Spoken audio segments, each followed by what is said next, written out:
अगर आप नीट के एस्पिरेंट्स हैं तो ये वीडियो आपके लिए बहुत इंपॉर्टेंट होने वाली है, बहुत ज़रूरी होने वाली है। क्योंकि नीट वाले बच्चों को ये पता ही नहीं होता है कि वो इस नीट के एग्ज़ाम के थ्रू, नेशनल एंट्रेंस कम एलिजिबिलिटी टेस्ट के थ्रू कहाँ-कहाँ पर एडमिशन ले सकते हैं। कौन-कौन से कोर्सेज़ में जा सकते हैं।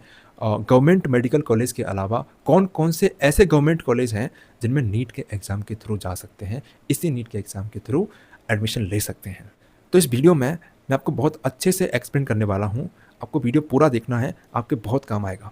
तो सबसे पहला जो कॉलेज है, जो सभी नीट वाले बच्चों का ड्रीम कॉलेज होता है, वो है एमबीबीएस कॉलेज, है ना? गवर्नमेंट एमबीबीएस कॉलेज जो सभी बच्चों का ड्रीम होता है, सपना होता है ना? तो अगर आपको नीट के थ्रू गवर्नमेंट मेडिकल कॉलेज में जाना है, एमबीबीएस कॉलेज में जाना है, तो उसके लिए आपको मिनिमम 580 से 600 मार्क्स तो चाहिए। लगभग 600 मार्क्स तो आपको चाहिए अगर आपको सिलेक्शन लेना है एक एमबीबीएस कॉलेज के लिए, है ना? तो चाहे आप प्राइवेट में लें, चाहे आप गवर्नमेंट में लें, दोनों में ही आपको कम से कम 550 मार्क्स से तो ऊपर ही चाहिए, है ना? अगर प्राइवेट कॉलेज भी आपको मिलेगा, तो वो 550 मार्क्स से ऊपर ही मिलेगा। अब बात कर लेते हैं दूसरे ऑप्शन की। एमबीबीएस के अलावा दूसरा ऑप्शन है आपका बीडीएस, बैचलर डेंटल सर्जरी। तो ये जो है, ये दांतों से रिलेटेड है, दांतों के डॉक्टर बनते हैं, है ना?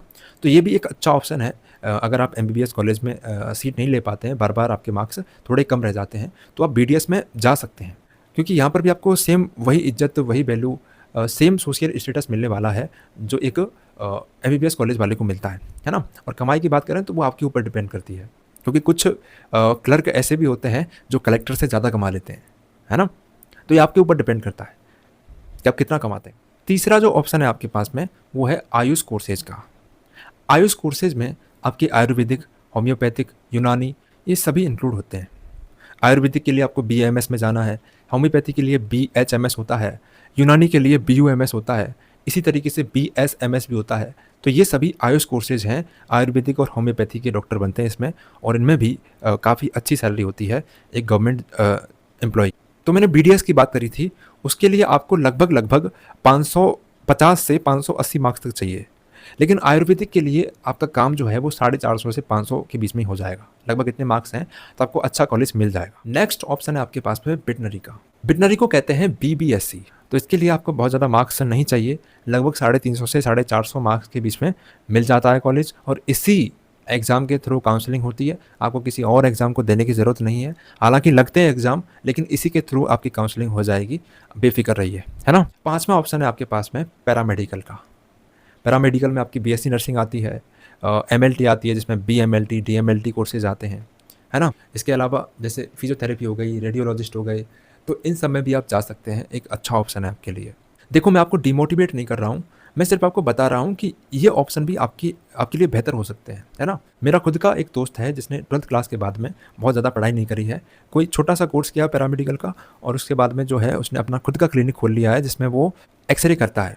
एक्सरे मशीन है उसके पास में, तो वो लगभग दिन के 3 से 4 हज़ार रुपये कमा लेता है। तो आप ये बिल्कुल मत सोचिए कि कमाई सिर्फ मेडिकल कॉलेज में, और बात कमाई की भी नहीं है, बात लाइफ की है। देखो, पढ़ाई आपकी ज़िंदगी का हिस्सा हो सकता है, वो आपकी ज़िंदगी नहीं है। तो ज़िंदगी आपको जिस बेहतर मोड़ की तरफ ले जाए ना, वहाँ पर मुड़ जाना, एक जगह मत टिके रहना। ये मैं आपको डिमोटिवेट नहीं कर रहा हूँ, मैं सिर्फ बता रहा हूँ कि ज़िंदगी जीने के और तरीके भी हो सकते हैं।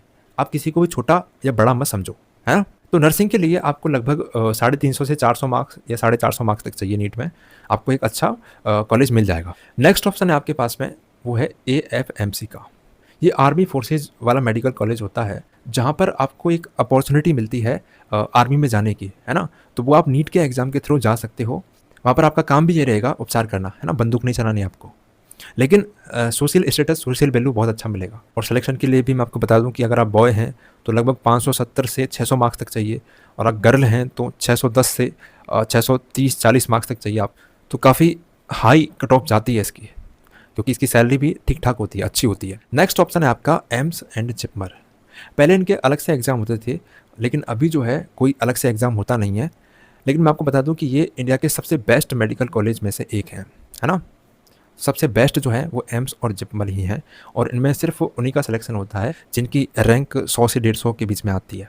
तो इसमें मार्क्स लगभग आपको 700, पौने 700 तक चाहिए, 675 से 700 तक आपके मार्क्स होने चाहिए, तब जाकर के आपको इसमें मिलेगा।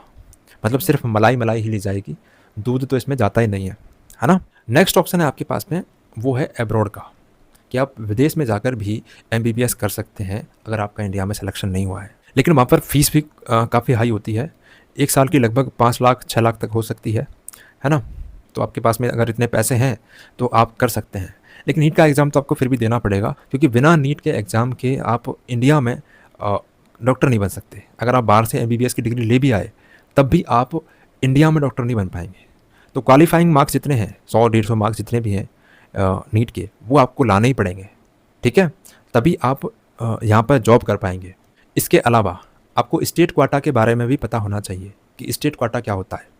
स्टेट क्वाटा का मतलब होता है कि हर एक राज्य के लिए 85% जो सीट हैं वो फिक्स है, रिजर्व हैं। ओनली 15% सीट हैं वो ऑल इंडिया के लिए है।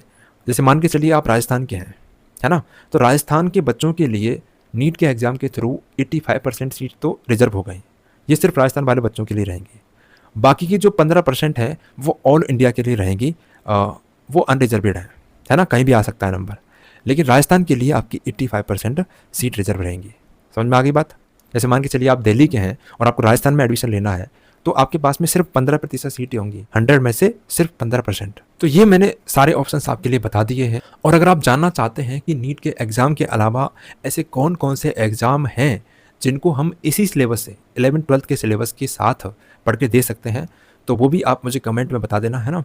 उसके लिए मैं आपको सेपरेट वीडियो बना के बता दूंगा। और अगर इनमें से जो मैंने अभी ऑप्शन बताए हैं, इनमें से किसी भी ऑप्शन पे आपको एक सेपरेट वीडियो चाहिए, जैसे मान के चलिए आपको पैरामेडिकल में एडमिशन लेना है, तो उस पर आपको जानकारी चाहिए कि कौन सा ठीक रहेगा हमारे लिए, बीएससी नर्सिंग ठीक रहेगा या बीएमएलटी डीएमएलटी ठीक रहेगा, या फिर आपका कोई और कोर्स है, फिजियोथेरेपी का है, कुछ और है, तो कौन सा आपके लिए बेस्ट हो सकता है, कौन कौन से ऑप्शन, कैसा स्कोप है उनमें, कितनी सैलरी रहती है, ठीक, और सोशल स्टेटस कैसा है। तो इन सब की जानकारी अगर आप चाहते हैं किसी पर्टिकुलर टॉपिक पर, तो आप मुझे कमेंट कर सकते हैं, मैं उस पर सेपरेट वीडियो बना दूंगा, है ना। तो आज की वीडियो में सिर्फ इतना ही, मिलते हैं आपसे नेक्स्ट वीडियो में।